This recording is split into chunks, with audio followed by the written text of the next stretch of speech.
Hello guys, welcome back to Ansarkari. So today we are going to start with the topic of money and banking. And आज जो majorly हम बात करेंगे that would be related to money. So हम यहाँ पे again multiple sources cover करेंगे. So we are starting off with class 12th macroeconomics book. So we see कि जब हम money की बात करते हैं तो सबसे पहली चीज हमारे mind में जो आती है कि it is a medium of exchange. If you want to buy any goods and services, so it acts as a medium of exchange. And इससे पहले money से पहले the system that existed was barter exchange. तो उसमें जो main problem थी that was of double coincidence award. So we are not going into detail क्योंकि again basics है and I am sure कि आप लोगों को इससे related clarity होगी. So functions of money क्या है? पहला medium of exchange, it acts like a medium of exchange. Convenient unit of account है, अगर suppose आपको किसी गुड की वैल्यू काउंट करनी है तो उसके लिए अगेन हम बात करते हैं मॉनेटरी वैल्यू क्या है किसी गुड की या सर्विस की. तो second function is it acts as a unit of account. Value of goods and services calculate करने में हमें ईज होती है जब हम मनी की बात करते हैं in the terms of unit. And since money कोई पेरिशेबल आइटम नहीं है, स्टोरेज कॉस्ट नहीं लगती, तो कहीं ना कहीं जब हम बात करते हैं even as a medium of exchange, तो वहां पे हम बोल सकते हैं कि एफिशिएंसी इंक्रीज हो जाती है. And plus this is acceptable at any point of time. तो nobody would deny the acceptance of money as a medium of exchange because RBI governor के साइन होते हैं. It is again kind of an assurance.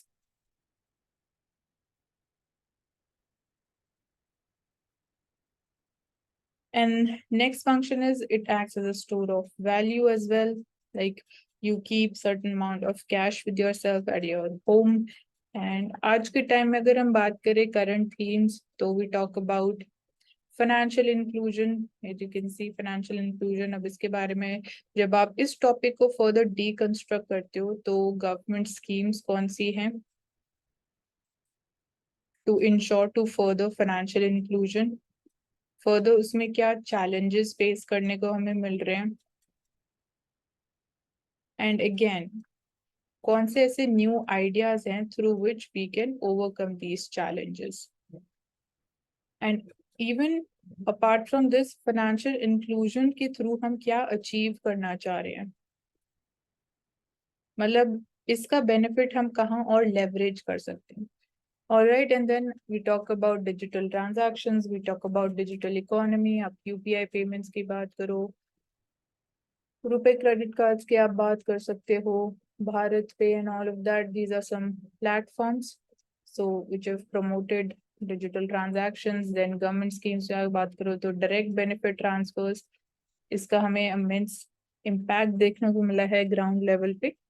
So these are some of the current and contemporary things. तो जब हम बात करते हैं demand for and supply of money, तो डिमांड फॉर मनी में जब हम बात करते हैं तो एज ए कंज्यूमर्स हम डिमांड करते हैं फॉर मनी, क्योंकि larger is the quantum of transactions. अगर किसी इंडिविजुअल को कैरी आउट करने हैं तो पैसे भी ज्यादा डिमांड करेगा. आपके पास उतना अमाउंट ऑफ मनी होना चाहिए कि जितना क्वांटम, जितना अमाउंट ऑफ ट्रांजैक्शन आप करना चाहते हो वो आप कर सको. तो this is one factor which influences money demand. Apart from this अगर आपकी इनकम इंक्रीज हो रही है तो ये भी कहीं ना कहीं demand for money directly impact करता है. तो this is positive relationship between this second factor. Then how much money people keep, that also depends upon the rate of interest. तो third factor is rate of interest also impacts demand for money. अगर rate of interest ज्यादा होगी तो आपकी demand for money कम होगी, क्योंकि आप फिर ज्यादा पैसा अपने बैंक अकाउंट में डिपॉजिट करेंगे if rate of interest is high. Then supply of money की बात करें तो अगेन सप्लाई कैश के फॉर्म में बैंक डिपॉजिट्स. बैंक्स को सप्लाई ऑफ मनी कैसे जाते हैं? Through bank deposit. Like we customers deposit our money in the bank accounts. So central bank exist करता है इकोनॉमी में, कमर्शियल बैंकिंग सिस्टम है. ये आगे चल के हम इन टॉपिक को डिटेल में कवर करेंगे. तो यहाँ पे we are just introducing things, कौन कौन से एरियाज है जो हम कवर करने वाले हैं. तो यहाँ पे थोड़ा बहुत सेंट्रल बैंकिंग के बारे में लिखा है. RBI की हम इन डिटेल बात करेंगे. It was constituted in 1934 and obviously it is a statutory body, act के अंडर आरबीआई को स्टैब्लिश किया गया था। Then it controls money supply, कुछ हम बेसिक फंक्शंस मेंशन्ड है, कैसे मनी सप्लाई कंट्रोल करते हैं, कौन से डिफरेंट इंस्ट्रूमेंट्स है, क्वालिटेटिव क्वांटिटेटिव हम दोनों की इन डिटेल बात करेंगे। यहाँ पे एग्जांपल्स मेंशन्ड है लाइक बैंक रेट के through open market operations, variations in reserve ratio में आप सीआरआर और एसएलआर की बात करते हैं, CRR, cash reserve ratio, and statutory liquidity ratio. These are different reserve ratios which needs to be maintained by the commercial banks, and high powered money होता है monetary based reserve money। ये क्या होता है? commercial banking में हम बात करेंगे money creation system, मतलब credit creation की हम बात करेंगे, ये पूरा प्रोसेस कैसे वर्क करता है, ये बहुत इंपॉर्टेंट है for our basic understanding and fundamentally जो हमारी कंसेप्चुअल क्लैरिटी है उसमें ये टॉपिक बहुत इंपॉर्टेंट है। एंड देन स्प्रेड, मतलब कि बैंक्स की जब हम बात कर रहे हैं तो बैंक्स इनकम या फिर प्रॉफिट कैसे अर्न करते हैं। तो दो तरीके के इंटरेस्ट रेट की हम यहाँ बात करेंगे। बैंक को लोन दे रहा है तो ऑब्वियसली जो बोरोवर होगा वो बैंक को इंटरेस्ट रेट पे करेगा, एंड सेकेंडली जो हम एज कस्टमर्स अपना पैसा बैंक में डिपॉजिट करते हैं तो हमें कुछ इंटरेस्ट रेट मिलता है फ्रॉम दी बैंक। तो ये दो टाइप के इंटरेस्ट रेट है जो साथ में फंक्शन कर रहे हैं, और इन दोनों रेट ऑफ इंटरेस्ट के बीच में जो डिफरेंस होगा वो बैंक का प्रॉफिट होता है या बैंक की इनकम वहां से जनरेट की जाती है। So this is the simple thing. And starting में क्वेश्चन ये आता है कि हमें बैंक्स चाहिए क्यों, why there is a requirement for bank. तो बैंक कहीं ना कहीं it acts like an intermediary between the people जिनके पास सरप्लस मनी है and people who are facing deficit, या बोल सकते हो हु नीड मोर मनी। अब नीड मोर मनी की बात आप करोगे तो उसके ऑब्वियसली पर्पस अलग हो सकते हैं। इन्वेस्टमेंट के लिए आपको पैसा चाहिए हो सकता है, तो इन्वेस्टर्स बैंक से पैसा डिमांड करेंगे, bank in the form of loan पैसा आगे एक्सटेंड करेंगे। तो लोन क्या होता है, बैंक के एसेट्स होते हैं। एंड सरप्लस मनी, जो मतलब suppose people they have surplus amount of money, तो वो अपना पैसा बैंक में डिपॉजिट करके उनको इंटरेस्ट इनकम जनरेट होगी। तो दोनों साइड से फायदा है, एंड दैट्स हाउ जो अभी हमने बात करी स्प्रेड की या इंटरेस्ट रेट में जो डिफरेंस होता है, that's how the bank it is able to earn या फिर is able to make profit. Let's switch to another source.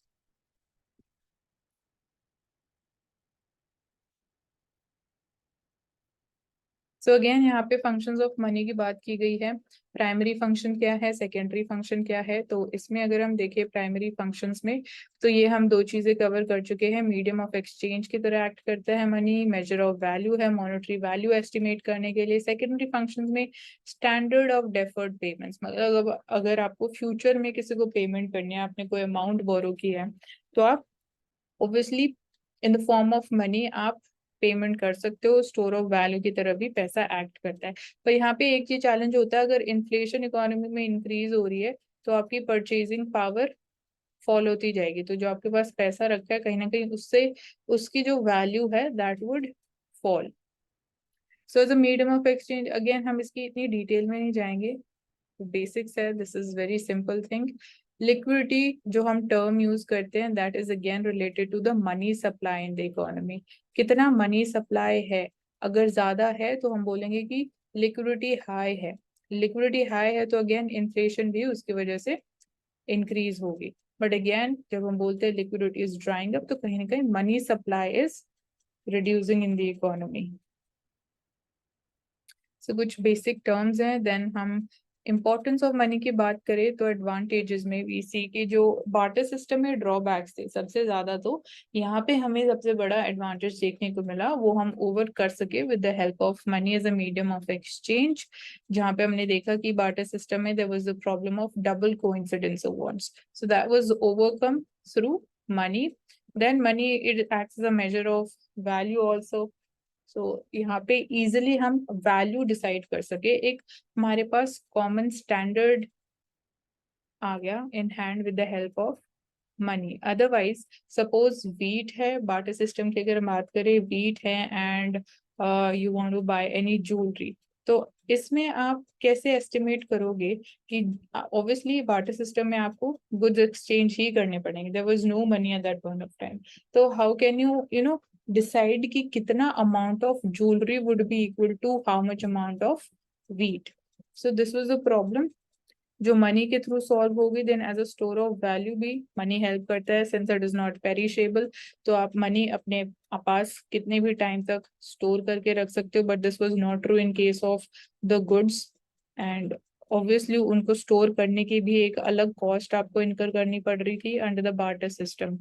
Then money it acts as a standard of defer payments as well. So again यहाँ पे भी जो barter system में जो problem थी, it lacked the standard of deferred payments. तो यहाँ पे मनी एंड द कॉन्ट्रैक्ट्स जो थे, जो फ्यूचर में पेमेंट्स करनी होती है, तो अगेन यहाँ पे भी हमारे लिए money came out to be an advantages thing. So it facilitates goods and services exchange, हमारे लिए इजी हो गया, एफिशिएंट हो गया, लेस कॉस्टली हो गया। Then money helps in maximising consumer satisfaction, जो हम कंज्यूमर यूटिलिटी की बात करते हैं, तो कहीं ना कहीं वो भी मनी के थ्रू हमें देखने को मिली कि वो हम ऑप्टिमाइज कर सके या मैक्सिमाइज कर सके। Then, apart from this, money it promotes specialization, which also increases productivity and the efficiency. यहाँ आप देख सकते हो कि हमें प्रोडक्शन एक्टिविटीज या मैन्युफैक्चरिंग में काफी ज्यादा बेनिफिट देखने को मिला। Facilitates planning of both production and consumption, भी आप प्लान कर सकते हो कि कितना अमाउंट, कितना कॉस्ट आपका आ रहा है, कितने वैल्यू पे आप सेल करोगे, how you will be able to make profits, कितना अमाउंट ऑफ प्रॉफिट टारगेट आप रखोगे। So yeah, again, this is possible through money only. So money, it can be utilized in reviving economy from depression as well.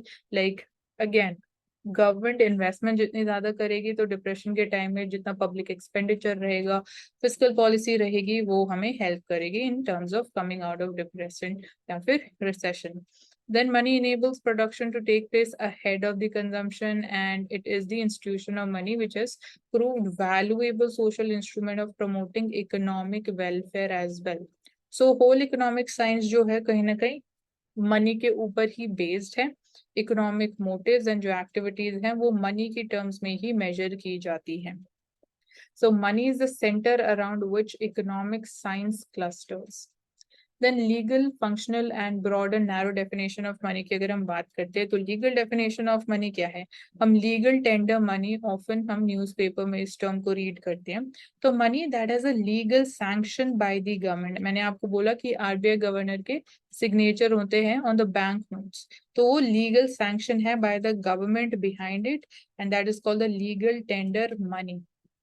तो हमने देखा कि अभी जब ₹2000 notes withdraw किए गए, तो ऐसा नहीं बोला गया कि it will not be legal tender. मतलब जब आप बात करो डीमोनेटाइजेशन के टाइम के भी, तो ₹500 नोट्स एंड ₹1000 नोट्स जो डीमोनेटाइज किए गए थे, तब बोला गया था कि they are no more legal tender money, मतलब जो लीगल सैंक्शन था that was withdrawn, and that's why people also they you know they deny to accept ₹500 and ₹1000 notes. So limited legal tender और unlimited legal tender अब क्या होता है? तो this is further under the legal definition of money या legal tender of money के under ही हम बात करें, तो limited legal tender क्या होता है? तो it is the money which can be accepted only up to a certain maximum limit जो फिक्स की गई है according to the law। तो इसलिए बोला गया है लिमिटेड लीगल टेंडर है, कुछ अमाउंट ही आप उसका एक्सेप्ट कर सकते हो as a medium of exchange. Like coins जो हैं वो लीगल टेंडर है, बट लिमिटेड लीगल टेंडर भी है, क्योंकि अगर आप बात करो एक्सेप्टेंस ऑफ ₹5, ₹10, 20 एंड 25 पैसे कॉइन्स, तो मैक्सिमम सम ऑफ सिर्फ आप ₹1000 ही एक्सेप्ट कर सकते हो। सपोज आपको कोई पेमेंट कर रहे हैं इन ₹10 के कॉइन्स में आपको पेमेंट कर रहा है, एंड अमाउंट इज समवेयर जिनसे 1100 की पेमेंट उसने पूरी ₹10 के कॉइन से कर दी, तो वो एक्सेप्टेबल नहीं होगा, क्योंकि लिमिटेड लीगल टेंडर है, आप सिर्फ ₹1000 तक ही एक्सेप्ट कर सकते हो the payment in the form of ₹10 coins. Then unlimited legal tender में कोई ऐसे लिमिट नहीं है कि कितना अमाउंट आप पे कर सकते हो। तो चाहे आप बात करो ₹500 नोट्स की, तो उस केस में कोई ऐसा लिमिटेशन नहीं है कि आप सिर्फ ₹500 के नोट्स के थ्रू इतना अमाउंट तक ही पे कर सकते हो। तो यहाँ पे एक एग्जाम्पल चेक हो गया। Apart from this, functional definition of money क्या होता है? तो according to the functional definition, यहाँ पे हम डिफाइन कर रहे हैं in terms of functions of money. तो money is that which money does. तो it is based on 4 functions of the money, जो हम ऑलरेडी अभी डिस्कस किए थे, primary and secondary functions. So that is a functional definition कि ये purpose fulfil करने के लिए मनी हमें हेल्प करता है। Then narrow and broad based money की अगर हम बात करें, तो नैरो डेफिनेशन ऑफ मनी, जब हम मनी मेजर्स की बात करेंगे, again this would come in there as well. So narrow definition of money में अगेन यहाँ सिंबॉलिकली लिखा है C+DD। तो it is based on medium of payment function only. जहाँ पे money it is identified as medium of payment function only. तो M stands for the money supply here, C is the currency that is in circulation, and DD is the demand deposits in the banks. So ये होता है narrow definition of money. तो this is one of the measures also of the money. Then broad definition of money में we have currency deposits, currency circulation, demand deposits, have time deposits, and lastly SD, it is the savings deposits. So ये होता है broad definition of money. तो I hope आप लोगों ने पढ़ा होगा।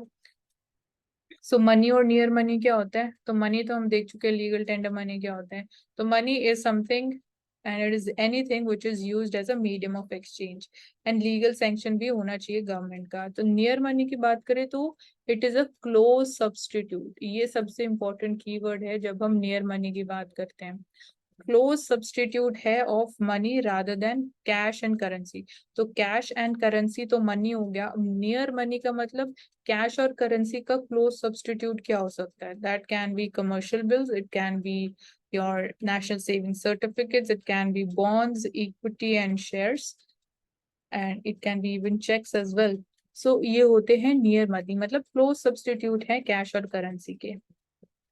देन क्लासिफिकेशन ऑफ मनी, अब आप इसको क्लासिफाई कर सकते हो डिफरेंट कैटेगरीज में। Standard and token coins, credit money होता है, fiat money, high powered money.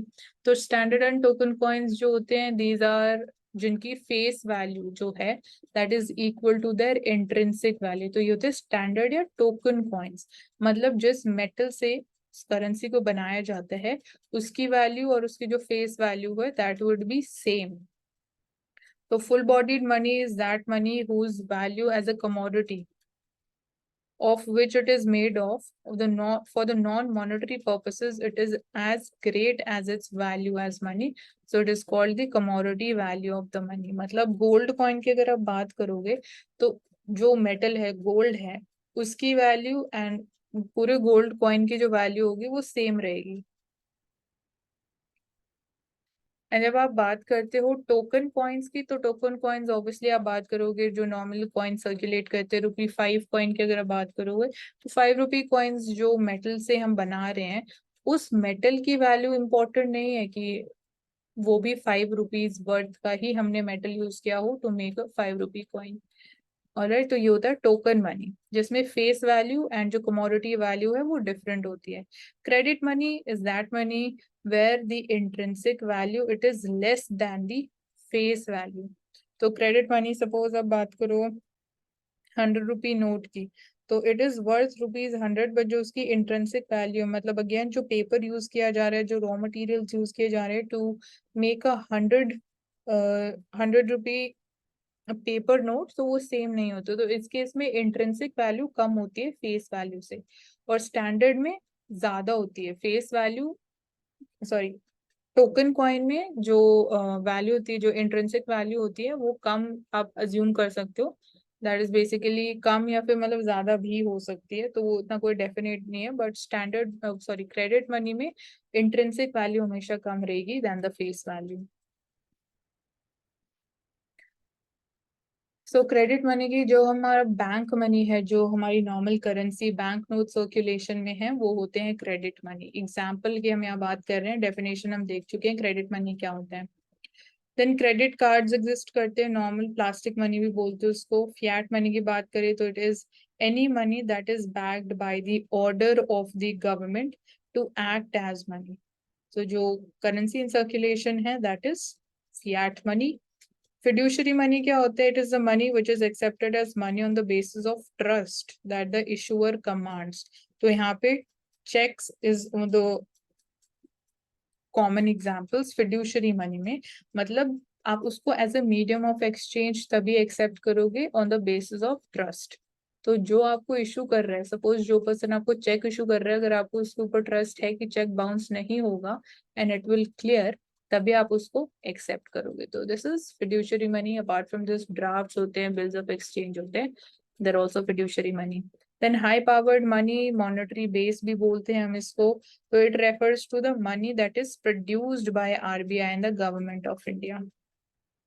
तो कहीं ना कहीं हम बोल सकते हैं कि जो टोटल लाइबिलिटी है of the monetary authority of the country and the RBI, उसको मॉनेटरी बेस या हाई पावर्ड मनी बोलते हैं। It is denoted by H. So basically इसके तीन एलिमेंट्स है: currency notes in hands of the public, cash reserve of the commercial banks, and जो बाकी सारे डिपॉजिट्स हैं आरबीआई के, अदर डिपॉजिट्स।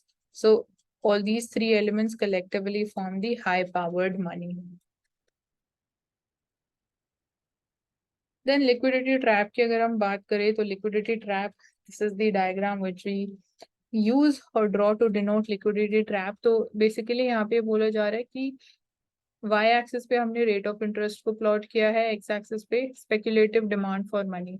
तो लोअर, अगर बहुत ज्यादा लो रेट ऑफ इंटरेस्ट है तो हम ये बोलते हैं कि अगर डिप्रेशन की कंडीशन है या कंट्री में इकोनॉमी में रिसेशन है एंड इंटरेस्ट रेट बहुत ही लो लेवल पे है, तो कहीं ना कहीं अपने आप ही इन्वेस्टमेंट को बूस्ट कर सकता है। बट ऐसा होता नहीं है, क्योंकि अगर हम बोलते हैं कि इंटरेस्ट रेट ऑलरेडी इतना लो चल रहा है कि आप बोलो कि इंटरेस्ट रेट को हम बोलते हैं कि अगर उसको हम और रिड्यूस कर देंगे तो इन्वेस्टमेंट डिमांड बूस्ट हो सकती है, इन्वेस्टमेंट डिमांड इंक्रीज हो सकती है।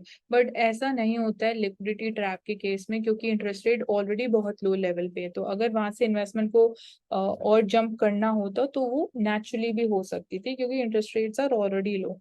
तो यहाँ पे एक्सपेंशनरी मॉनेटरी पॉलिसी की हम बात कर रहे हैं, तो लिक्विडिटी ट्रैप की सिचुएशन में वर्क नहीं करते हैं। All right. सो यहाँ पे अगर आप दोनों वेरिएबल्स के बीच में रिलेशनशिप समझोगे तो हाई रेट ऑफ इंटरेस्ट पे आप देखोगे कि स्पेक्युलेटिव डिमांड फॉर मनी बहुत ही लो है। जैसे जैसे रेट ऑफ इंटरेस्ट फॉल होता जाता है, वहां पे आप देखोगे कि एक पॉइंट के बाद लिक्विडिटी ट्रैप या ये स्टेबल हो जाता है graph, speculative demand for money भी इंक्रीज हो जाती है with reduction in the rate of interest. क्योंकि जो आपको अब रिटर्न्स मिलेंगे वो बहुत ही लो है, तो you will get more into speculation. Monetary system in India क्या है? पेपर करेंसी स्टैंडर्ड हम फॉलो कर रहे हैं, बिकॉज यहाँ पे जो स्टैंडर्ड करेंसी है वो पेपर से बनाई जाती है, तो इसलिए बोलते हैं इसको पेपर करेंसी स्टैंडर्ड। एंड इसको हम मैनेज्ड करेंसी स्टैंडर्ड भी बोलते हैं, बिकॉज जितने भी अमाउंट ऑफ नोट्स इशू किए जाते हैं they have the minimum backup of gold. So जो मॉनेटरी स्टैंडर्ड है that is the type of standard money which is used in the economy. So RBI has adopted the system, and few important points related to it is that paper currency जो है main currency है country की, unlimited legal tender है, which means it can be used to settle the debts, to make the payments up to unlimited amount. So this is unlimited legal tender money that we have the currency in circulation, specifically paper currency की हम बात कर रहे हैं। And then RBI issue करता है जितने भी पेपर नोट्स हैं एक्सेप्ट 1 रुपी नोट्स जो गवर्नमेंट इशू करती है, and coins are also issued by the government of India. So system which governs the note issue in India, it is the minimum reserve system है। So note issue आप अब unlimited number of notes भी issue नहीं कर सकते हो, because again it will lead to skyrocketing of inflation. तो minimum reserve system है according to which central bank जो है RBI, it has to maintain minimum reserve of gold and the foreign exchange worth rupees 115 crores, and इसके basis पे it can issue the notes to any extent. So since paper currency वो convertible नहीं है into precious metal like gold, so which is backing it, therefore currency is said to be inconvertible. Then money supply की हम बात करें तो money supply में total stock of money. अब मनी सप्लाई में क्या एलिमेंट्स होंगे, आप अगर रियल लाइफ के बारे में सोचोगे कि what all types of money is flowing around you या सप्लाई में, तो पेपर नोट्स होते हैं, करेंसी होता है, कॉइन्स होते हैं, demand deposits of banks.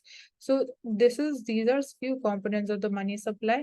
They are always in circulation and they are held by the public at any particular point of time. तो टू कंपोनेंट्स हैं मनी सप्लाई के, करेंसी या पेपर नोट्स जो हैं and demand deposits of the commercial banks. So ये कहीं ना कहीं again measures of money supply की हम इन डिटेल बात करेंगे.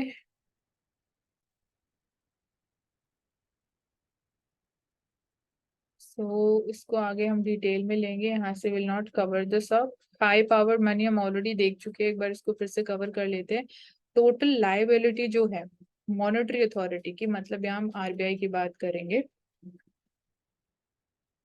It is called the monetary base या हाई पावर्ड मनी. तो मतलब टोटल लायबिलिटी, जितना भी amount of currency RBI issue कर रहा है, that is the liability of the central bank, and उसको ही हम बोलते हैं हाई पावर्ड मनी. तो मनी विच इज क्रिएटेड और produced by RBI and government of India, that forms the part of high powered money. So currency notes part है इसके, deposits which are held by the government and the commercial banks with the RBI. तो वो RBI की liability है, क्योंकि वो again assets क्या है, कमर्शियल बैंक के एसेट है जो उन्होंने एज रिजर्व डिपॉजिट्स जो हैं आरबीआई के पास होल्ड करें. So this also becomes liability of RBI. तो आरबीआई की जितनी भी लायबिलिटी है, that forms part of the high powered money. So RBI के पास क्या पावर आती है through this high powered money इसकी. इसको हाई पावर्ड मनी हम बोल क्यों रहे हैं, मतलब हाई पावर्ड मनी. तो आरबीआई के पास has this power through which it can regulate the money supply. अब मनी सप्लाई कैसे रेगुलेट करेगा, by changing the stock in circulation of high powered money in the economy. And money multiplier simply अभी just हम definition देखेंगे, इसका पीछे जो concept है उसको आगे हम डिटेल में समझेंगे. So money multiplier small M के through is a symbol, it is the ratio of total money supply to the stock of high powered money in the economy. So this is money multiplier. So अगर it is greater than 1, because जो increment होगा money supply में initially injected by the RBI, वो exceed करेगा high powered money. So the money supply in the economy is determined by the size of the multiplier and amount of high powered money. तो ऐसे sentences prelims में बिल्कुल आते हैं, तो आपको again इससे regarding clarity होना important है कि money supply जो economy में है, it is determined by size of the money multiplier and amount of high powered money. तो this sentence would be true.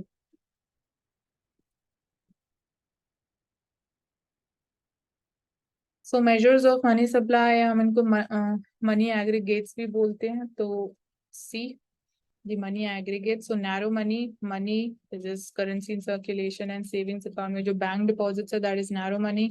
M1 के थ्रू हम इसको डिनोट करते हैं. M2 is M1 में प्लस FD in 1 year, मतलब टाइम डिपॉजिट्स फॉर 1 year.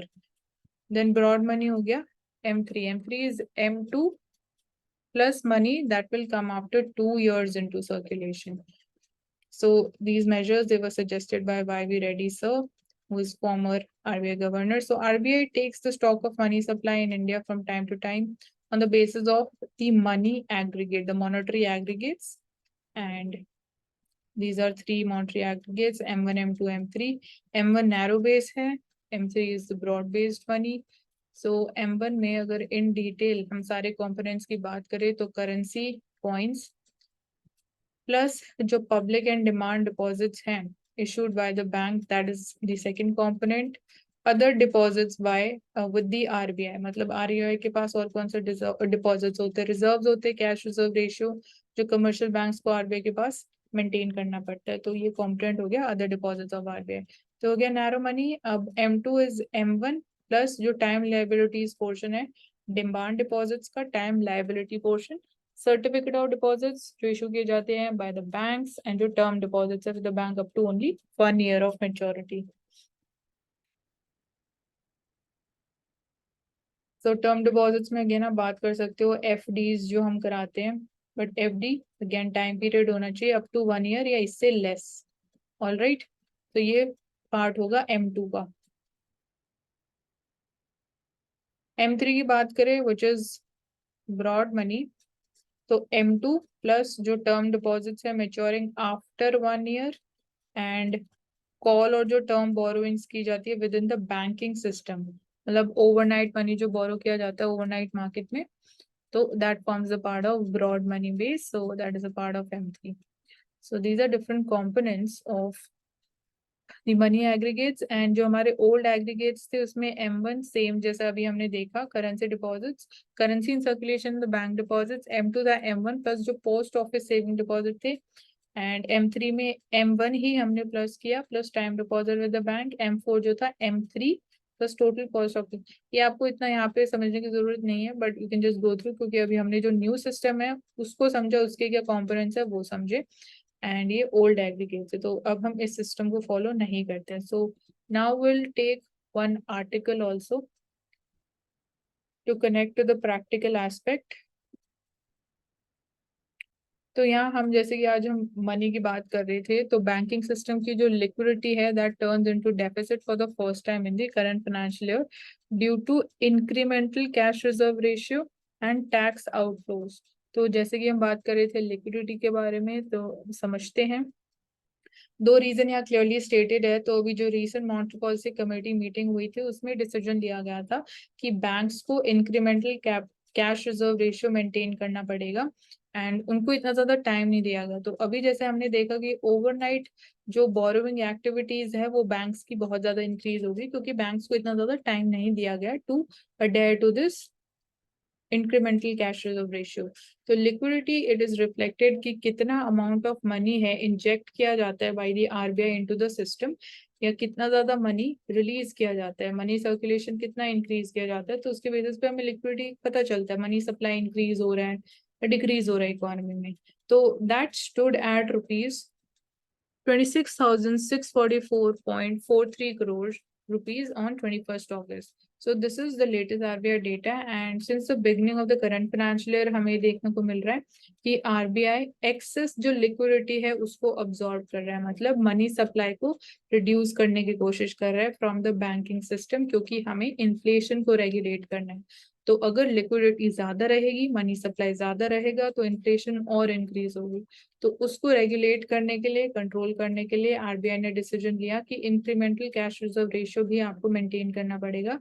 तो इसके थ्रू सिस्टम में जो लिक्विडिटी है वो और अब्सॉर्ब हो जाएगी, क्योंकि कैश रिजर्व रेशियो क्या है, कमर्शियल बैंक्स को RBI के पास मेंटेन करना होता है इन द फॉर्म ऑफ मनी। तो कुछ पैसा बैंकिंग सिस्टम से विड्रॉ होके RBI में डिपॉजिट हो जाएगा, तो इसके थ्रू जो एक्सेस लिक्विडिटी है वो हम अब्सॉर्ब कर सकेंगे।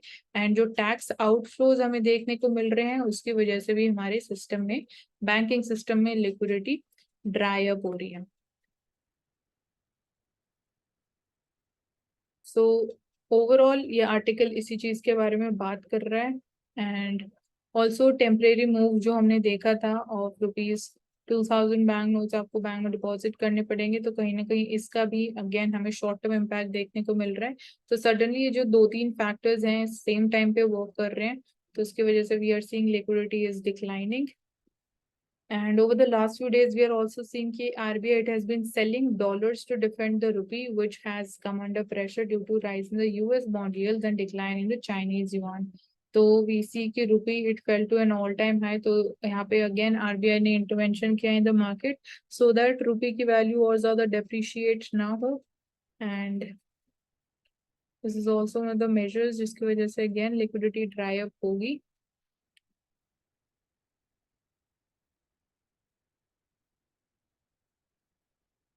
So by the end of September, we expect कि कहीं ना कहीं जो liquidity situation है, same it will be continuing further.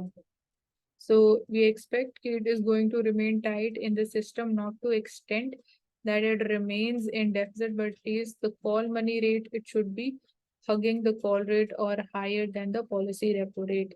So bank may increase the short-term deposit rates in case there is a shortage of funds, according to one of the economists. जो short term deposit rates है, मतलब bank में आप जो आपको जो bank interest rate पे करता है, तो वो रेट्स को इंक्रीज अगर हम कर देंगे तो कहीं ना कहीं बैंक में जो लिक्विडिटी है, अगेन वो बैंकिंग सेक्टर के पास थोड़ा और पैसा अवेलेबल हो जाएगा, क्योंकि यहाँ पे एक और चीज है, जो बैंक में क्रेडिट डिमांड है वो इंक्रीज हो रही है, एंड डिपॉजिट से अगर हम कंपेयर करें तो डिपॉजिट प्रोपोर्शनली इतना ज्यादा इंक्रीज नहीं हो रहे हैं। तो अगेन वो भी एक प्रॉब्लम है, तो उसको सॉल्व करने के लिए बैंक अपना short term deposit rate increase कर सकते हैं ताकि ज्यादा से ज्यादा लोग अपना पैसा बैंक्स में डिपॉजिट करें। एंड जो शॉर्टेज ऑफ फंड्स बैंक्स को देखने को मिल रही है because of drawing up liquidity, वो थोड़ी काफी हद तक सॉल्व हो सके। सो कहीं ना कहीं क्रेडिट डिमांड भी इन चीजों को इन्फ्लुएंस करती है। तो मल्टीपल फैक्टर्स है जो सेम टाइम पे वर्क करते हैं। एंड आई होप कि आप लोगों को क्लियर है कि जो इससे हमने ओवरऑल मैसेज लिया वो हमारे लिए कितना इंपॉर्टेंट है। Again how you have to interpret different articles, how you have to connect with the practical aspect. So that's all for today and you can leave your doubts in the comment section or you can email us, and do subscribe to Ansar Kar and keep watching.